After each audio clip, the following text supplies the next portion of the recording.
your emergency. He's acting crazy. He killed all the others. Who killed the others? There's someone I want you to meet. This is Ben. My hand? He wants to shake my hand? Yeah. He's kind of cute. Yeah, right?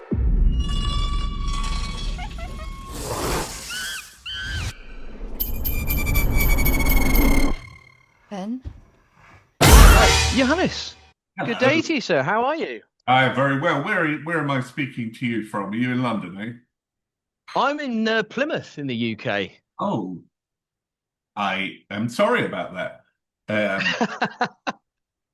used to live in Southampton for many years, so that's the part of the world I'm familiar with. Yeah, it's lovely. I much prefer it down here. Yeah. Much slower way of life. Yeah. But we digress. Yeah. We digress, of course. So Primate, first of all, bloody loved it because it was just a straight up monster movie. There's no kind of metaphor as a monster, which is quite prevalent these days. Bearing that in mind, was it a difficult sell, first of all, to be a straight up film like that? The script I wrote 15 years ago, and it had just been circling around. And then Walter Hamada, the producer, really was just like, yeah, I see how this is going to work. And really understood. We were both, it's very rare to be quite so both on the same page of creating an experience for an audience, pushing people back in their seat and going, listen, 90 minutes, we are just going to take you on a ride. And yeah, the studio, I needed to shoot a test with the suit, or wasn't the suit we used, to show that practically it could be done, and we didn't want to use CGI, and that it was going to be a guy in a suit. So that was where eyebrows were raised. It's like, really going to do this practical? But once they saw the test, they were like, yeah, okay, off you go, and just let us go. No notes, nothing, rock and roll. Yeah, it's great. It's great. I mean, I'm very old school. I love practical effects. So the fact that Ben was practical was great. And you say, that you shot the test footage, and they really liked it. Having said that, was there any surprises on set when you started to shoot? Maybe some of the action sequences, maybe the suit. Maybe kind of limited Miguel in certain ways. You're constantly battling against it, always with practical stuff. It's just the way, the scale, the proportions. He looks kind of like a chimpanzee, but he's not a chimpanzee. His legs are too long, his arms are too short. His head is too big. You're constantly fighting that and working out different ways of shooting it. Put in behind. You want the audience to leave the movie going, "Oh, Ben was amazing," but not realizing that actually a lot of the time they weren't seeing Ben. He was behind fire. He was behind a wardrobe. He was, in shadows. So you're constantly just, trying to find different ways of shooting him, and you would have times where you would have a scene in your mind and you'd get there and it would be like, yeah, that ain't gonna work. So yeah, it's the challenge of practical, Yeah. I mean, it's turned out great. So job done. I just wanted to ask about the setting, if I may, because it's set on Hawaii, isn't it? Yeah. And I think from what I've read, it's technically like a rabies-free state. So was that a conscious choice to trap your characters on an island where the cure is as unreachable as the help that they need. Yeah, it seemed like the perfect way to my biggest worry with this movie is that people would reject the family. They would go, "You are stupid for having a chimpanzee, and you're stupid for to the dad for leaving." You know, when he's seen that the chimpanzee has been bitten, you know, by something. Uh, and it made, if rabies is not an issue, you know, why would you be worrying about that? Mm. And so that really, that was a big thing for me, to not lose sympathy with dad, and not Yeah. feel like he is irresponsible. So that just sort of fit kind of perfectly. And then part two will explain how the rabies gets on to Hawaii. So you've preempted me already, aren't you? So, you're saying obviously about kind of buying into the family and maybe the believability of it all. This wasn't in my head at the time, but obviously there was a real life domesticated chimpanzee called Travis Yeah. who attacked his owner's friend, and I'd read that they're not quite sure what precipitated it, but the owner who'd had him since, you know, a baby had given him a Xanax. Yes. So whether or not it was a reaction to that. So for me, going into it, knowing about that story and stuff, it just felt perfectly plausible. And I'm wondering if a lot of other people ended up the same way. Yeah, it definitely, when screening it, whatever issues people have with the film is not that, you know, it all, Yeah. you know, they the world, they buy into the world, we present them a world and they buy into that. And that's great, you know. So yes. And I think, you know, it all seems to slot in an audience's mind. It's always a tricky thing. Yeah. Yeah, absolutely.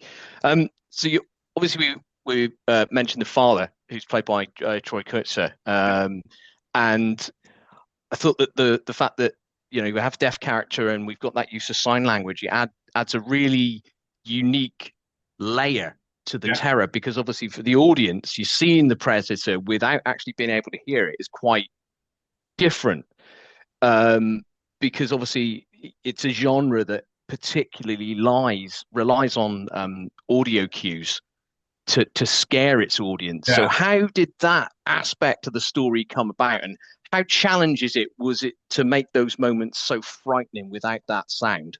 It was great. I mean, Troy's character was not initially written for a deaf actor, and then he came on board, his name came up, and I loved Coda, and it was like, well, this would be fantastic.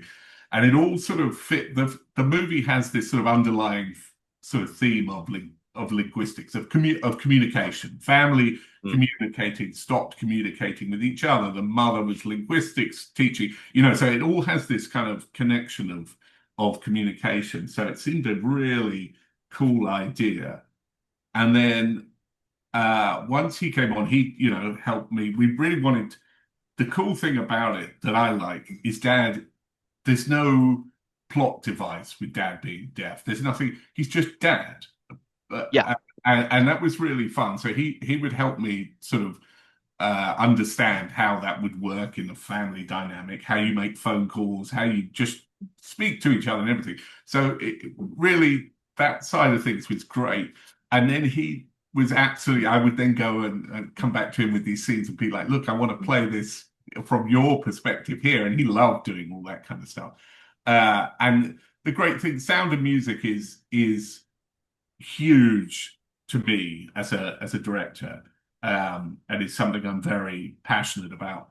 And the movie has this like incredible score by Adrian Johnson, and then this amazing soundscape.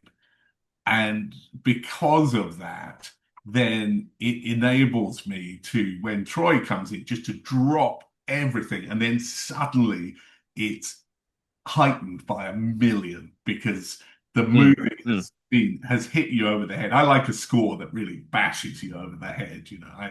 grew up with my John Carpenter movies. I like to Yes. feel it. And then so those moments then become so heightened that they're great. And you just end up putting the audience from a passive mode into an active mode, because suddenly they're looking, they're trying to work out, and it's really fun to watch with an audience how they get into that. Yeah, great. That actually ties in nicely with my next question, which is my last, unfortunately. If you could sit next to every viewer for one scene, which would it be? And when it comes to those gnarlier moments, Yeah. did you think with music in mind, did you think about pacing them the way a musician might sequence an album, so you're not kind of overdoing it too early on and just constantly one-upping yourself? Yeah, it's a constant battle with tone, with pacing, you get addicted to the big moment, so you kind of want to get to the next big moment, and you have to. It's very easy to see jump scares and gross out moments when you're watching with an audience, but it's really hard to judge dread. Dread as a filmmaker stops. You lose that very quickly because you've seen the movie a million times.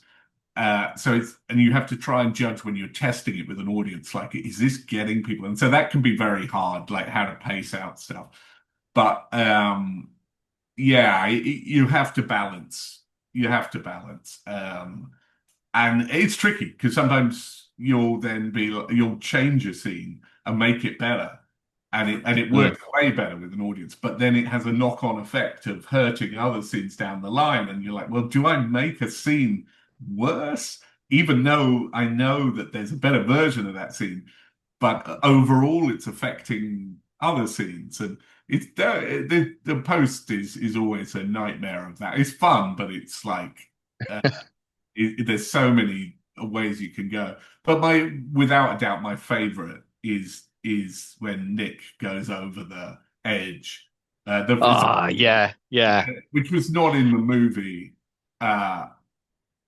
And we showed the movie, and you could just feel like I didn't show him actually falling down, and I just like, I'm missing. And then I went and shot that. It's just super rudimentarily, it's literally against a telly playing waves with a few rocks and a head coming down, and it's wonderful to watch. Every screening I've ever been to, you just feel it's like an atomic bomb has gone off, and you feel the drones. That for me is the most fun. It's not the prettiest or the hard, the incredible shot, but its effect is like the most. It hits. I watched it with my son. And kind of obviously when that scene finishes, he just went, whoa, yeah, which was exactly what I wanted to hear as his dad. It's a chip off the old block, and for yourself, that's the perfect way, I think, to finish things up. So, Johannes, appreciate you taking the time and fit this in. Pleasure. Best of luck when the film comes out here in the UK. I believe it's the 30th. But hopefully, maybe we'd get a sequel. I may have teased. You may have been jesting, but you never know. You wait and see. You ain't seen. Brilliant. Thanks again. Yes. Take care of yourself. Lucy. Bad. Lucy. Bad.